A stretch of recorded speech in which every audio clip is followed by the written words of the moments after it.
What happened? Right, folks? Okay, well, I'm gonna set a goal to get my securities license. That's not a goal. That's what you have to do. That's like somebody that's focused on winning the Indy 500, and they say, I got a goal to get my driver's license. What? No, that's just what you got to do to get in the game. Does that make sense? They paid for that already with the 124. For you to not get your securities license makes no sense, and to not do it early on in the process makes no sense, because if we said we buy, term, and invest, you should be doing that as a part of what you do anyway. That should not be the prerequisite for you getting promoted to RVP. That should be what you do anyway. Yes. I got to get this license, I got an RVP. No, you got to get this license because that's what you're supposed to do for the clients. And even if you were selfish, they already paid 124, and it's already a part of what you got. Why would you take full advantage of it as fast as you can? I just got a point with my life license. Good, go start studying for your securities license. Now, let me tell you what we do. We say you need to do that, but I know with us, we tell people they need to get trained and licensed at the same time. So if we expect a brand new person to do that, then once you pass your life test and you're already promoted to district, because if you do that the way we suggest, you will be a district as you got licensed. That's right. Does that make sense? Yes. If we expect a brand new person to do that, why shouldn't we expect you as now a licensed agent to continue building your business as you're studying for your securities test? To not expect that you should be able to do both of them seems like it would be somewhat hypocritical to me. Does that make sense? So, and I'm talking to myself here with this too now, because I need to get more people securities license. That's one of the things we're focused on. But that doesn't mean that I'm gonna tell them to slow down from building a business. Do both. I learned in a book called The Millionaire's Mind from T. Harv Eker. Wealthy people think both. We can do it all. It ain't, we got to do this or this. No, we got to do what? Both. We got to do it both. You can either be a good person or you can be rich. No, you can be both. Does that make sense? Does that make sense? Yes. That's another problem in our community is that we got this, oh, well, you know what they say about money? No, tell me. What do they say? Because I know every day I go to church, every day. The spirit might be moving real hard, but they might not even deliver the message sometimes. But they always ask for that money. Every time. Y'all with me on that? How many of y'all know what I'm talking about? I just seen them when they was sprinting around them. Sweating. Ooh, Lord, the spirit was moving.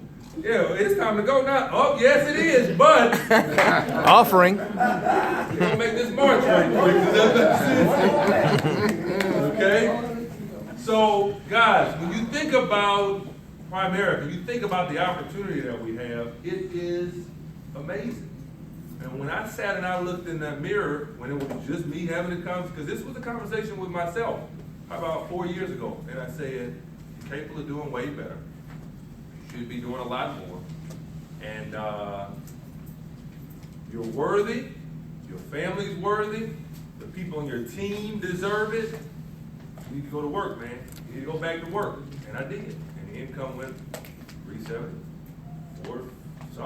4something, 590, 400 1 year, 590, 850 last year, just like that. You make a decision, and you go do the work necessary, right? You make a decision to go to work. That's what has to happen. Because think about this, y'all.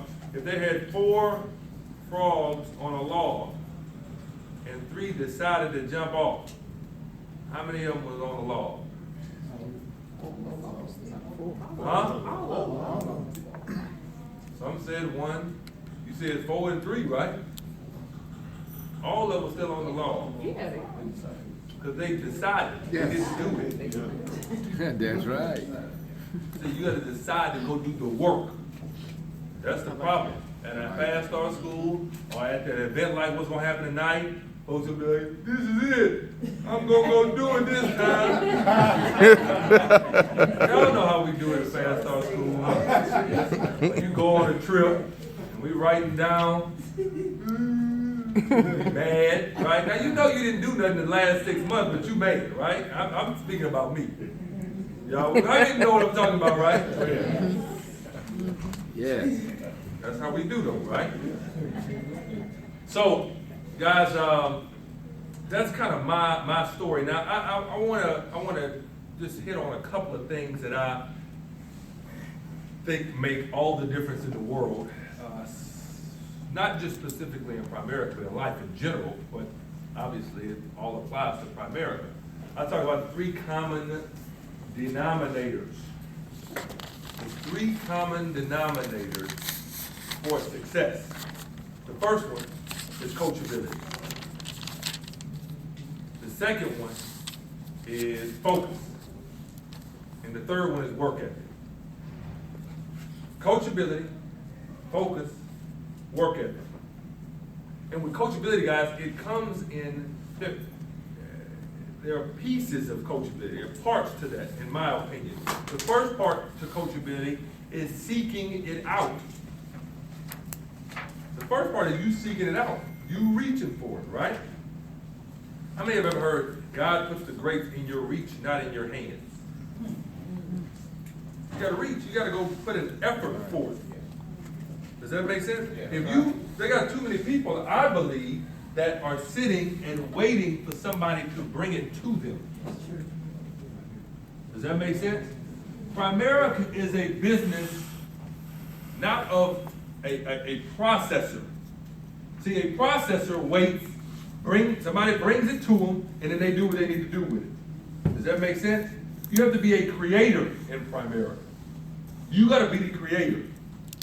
Okay? So you can't wait. I mean, I'm gonna be honest, you could live in the middle of nowhere with a do-nothing upline and be ultra successful in Primerica if you had the mentality of seeking it out.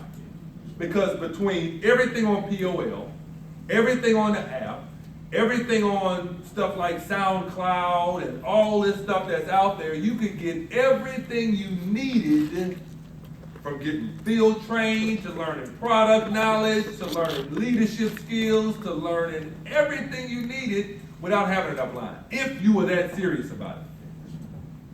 Does that make sense?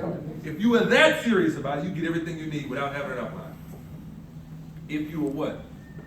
Reaching and seeking it out. But if you the type that says, well, my upline didn't do this, and my upline didn't do this, and my upline didn't, you don't have a chance. Does that make sense? Because I just said you don't have to have you don't need uplines to be successful. Primarily, you need downlines. That one out here. He's talking about having a team. Does that make sense? Yeah. The coach don't get on the floor. The players do. Exactly. Does that make sense? Okay. And for a period of time, you got to be the player coach. That's another problem. Folks want to become the coach before they got a team. People want to be the coach before they got a team in the field. You ain't got 11 players. How you gonna get on you can't get on the field without 11 players. I mean, you can't, you know what I'm saying? You can't get on the court if you ain't got 5. You don't have 5, you ain't got but 3. Look, you don't even have enough to get a starting 5, much less a bench. And you don't even want to put a jersey on. You want to put a suit on. And coach from the sideline. I'm giving some good stuff. Yeah, you are. That's a new speech right there. So you got to be a player coach. You got to be like Bill Russell when they was winning the championships with the Celtics, when he was playing and coaching at the same time for a period of time. Does that make sense? So, you got to realize that you got to seek it out. Don't wait for somebody to bring it to you. That's the first thing. Okay. The second part of coachability, you all, is accepting and internalizing the coaching you have been given, even when it's uncomfortable, even when it's inconvenient. Does that make sense? Yeah. See, when I first got started, I told Bill Whittle I was going to make it in 9 months, and he started going through what we call the Fast Start Planner and explaining the process and how to get trained. And so he wasn't going to throw it all on me at one time. He just kind of was going to give it to me piece by piece, so he didn't. Because most folks, you scare them if you give them too much too soon. I literally stopped him a couple minutes into and I said, no disrespect, Mr. Whittle. Because he was talking about, yeah, we got to go on 3 appointments this week. And I said, no disrespect, Mr. Whittle. I'm putting down a lifelong dream because of injury to pursue this. I need to find out how to get where you are as fast as possible. I don't think 3 appointments a week is gonna get it. I like that. He said, this is exactly what he did. He smiled, he goes, "You right. You need to put me in front of 30 people in the next 30 days. I said, I got it.